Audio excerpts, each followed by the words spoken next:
Okay, so let's get into this.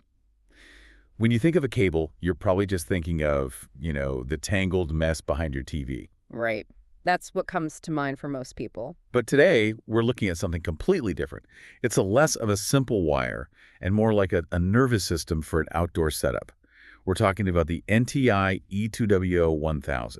And that's a fascinating way to put it, because once you move from an indoor environment to outdoor infrastructure, the entire rule book changes. We're looking at the tech specs for this 1,000-foot spool of outdoor sensor cable. Yeah, and let's just, address the elephant in the room right away, the price. Yeah. This thing lists for $625 For a spool of wire. for a spool of wire. Yeah. So our mission for this deep dive is to figure out why. What really separates this from something you just grab at the hardware store? I think it comes down to the difference between a cable that works and a cable that's built to survive. And you look at the source material, the construction details, you see it's really designed for a hostile environment. It's all about reliability. Okay, so let's start with the core then. A spec sheet says 22 AWG stranded tinned copper. Right. Now, 22 gauge feels pretty standard for a signal wire, but that word tinned, that seems to be the important part here. It is, absolutely. Copper is a fantastic conductor, but its big weakness is oxygen. You leave it outside with humidity, it oxidizes. It turns green. It turns green, and worse, it loses conductivity. So that thin tin coating, it's like a sacrificial layer. It prevents the copper from degrading, which means your signal stays clean for years. And what about the stranded part? That's just for flexibility, right? Exactly. A solid core wire, if it gets bent too sharply or vibrates too much in the wind, it can just snap. A stranded wire is much more like a rope. It can handle all that physical stress without breaking the connection. So the inside is built to fight corrosion and physical stress.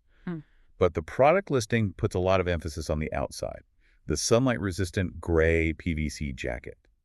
I don't think most people realize just how destructive the sun is to plastic. Oh, it's absolutely brutal. UV radiation, it literally attacks the polymer chains in normal plastic. We call it photodegradation. So it just falls apart over time. It gets brittle, chalky, and then it cracks open. And once that happens, moisture gets inside and your whole system is compromised. That sunlight-resistant rating means the PVC has stabilizers in it to absorb or reflect that UV energy. So it's basically wearing permanent sunscreen. That's a perfect analogy for it, yes. Then there's the temperature range. The specs say it works from -4 degrees Fahrenheit all the way up to 221. That's -20 to 105 Celsius. My first thought was, where is it ever 221 degrees? Well, the air isn't, but the surface it's on might be. Imagine this cable running through a black metal conduit on a roof in Arizona, or next to some industrial equipment. Oh, yeah. That surface is going to get much, much hotter than the air. Way hotter. And if the insulation melts, the wires inside touch and you get a short circuit. That 105 Celsius rating ensures those internal color-coded wires, the red and the black, they don't just melt and fuse together. Okay, so we have this tough, sunproof, heat-proof cable. What is it actually connecting? The source says dry contact sensors. Right. It's designed to connect back to NTI's monitoring units, like the E2D or E5D. And a dry contact is the most basic kind of sensor there is. It's just binary, open or closed. Like a simple on-off switch? Exactly like a light switch. It's not carrying complex data, it's just carrying a state.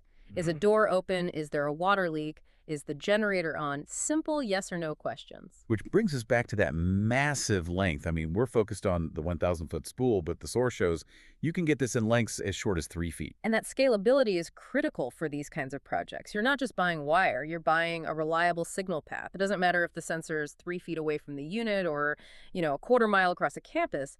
The signal has to be just as reliable. And it has the UL and RoHS compliance marks, which I assume is important for those big industrial jobs. It's essential. It means the cable meets specific safety and environmental standards, which is often a requirement for commercial installations. So when you put it all together, that price tag starts to make more sense. You're not paying for copper and plastic. You're paying for the guarantee that if a sensor trips 1,000 feet away, you're actually going to get the message. Precisely. In these settings, a false negative, where a critical failure happens but the wire is dead and can't report it, that's the absolute worst-case scenario. This cable is basically insurance against that silence. It really puts a new spin on set it and forget it. I mean, we look out at a landscape and we just see buildings or trees, but there's this invisible nervous system running all over the place. It's a provocative thought, isn't it? We rely on all these dashboards telling us everything is okay, that all the lights are green, but that green light is only as good as the weakest link in the chain. Yeah. And it makes you wonder, how much of our critical infrastructure is being held together by just a few millimeters of plastic, sitting out in the sun, quietly fighting physics every single day?